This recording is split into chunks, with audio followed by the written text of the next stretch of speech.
This is all that remains of a Plainfield Township home after an explosion and fire early this morning. A man presumed to be the owner of the house is dead, and a woman is in the hospital in critical condition.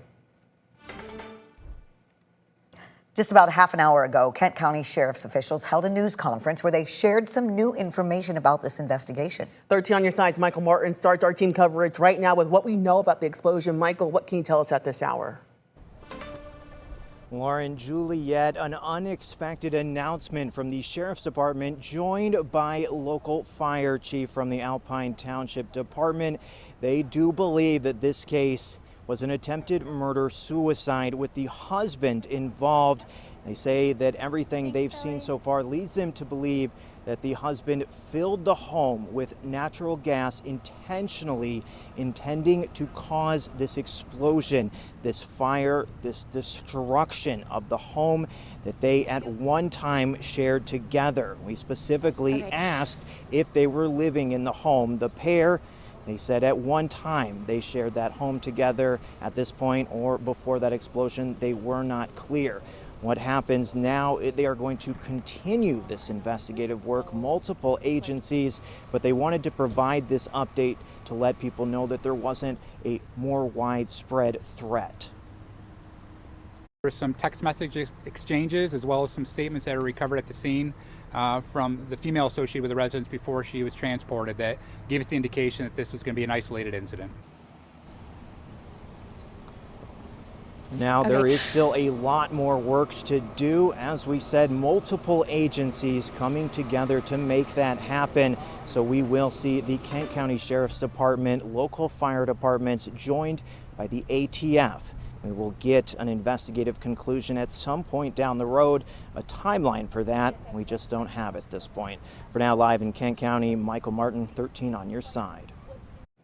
And law enforcement, cleanup crews, and neighbors were out all day trying to investigate and process what happened this morning. 13 on your side's Kelly Lichter has been at the scene all day. She joins us now live with an update. Kelly.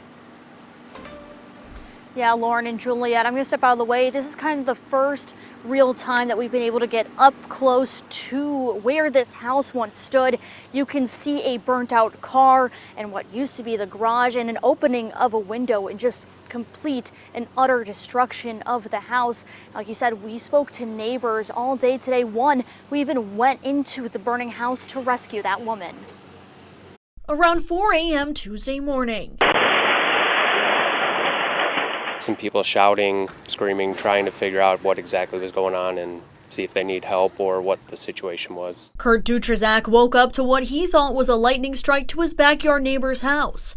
Instead, his neighbor's house was leveled in an explosion. I was able to see that mushroom cloud fireball still rising from it, and yeah, by the time I got upside, the fireball was still pretty much gone, but it was just thick smoke and fire kind of spread across the lawn. Another neighbor's Ring camera captured the moment the house burst into flames on Rollaway Drive. While Dutrazak was figuring out what happened, neighbors down the street like Tim Johnson rushed to the house. I just ran over.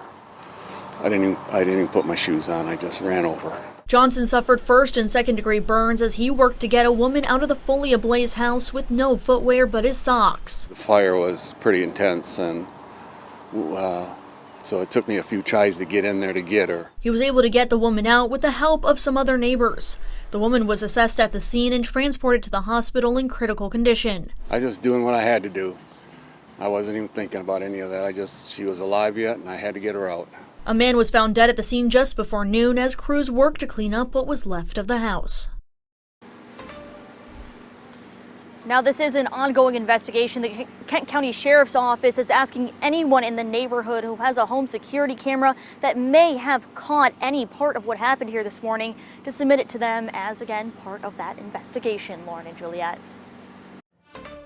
All right, and stay with 13 on your side for continuing coverage of the Kent County house explosion. We will have updates throughout the next hour and a half on our newscasts. You'll also find the latest information on our website, 13onyourside.com, as well as our streaming app, which is a free download.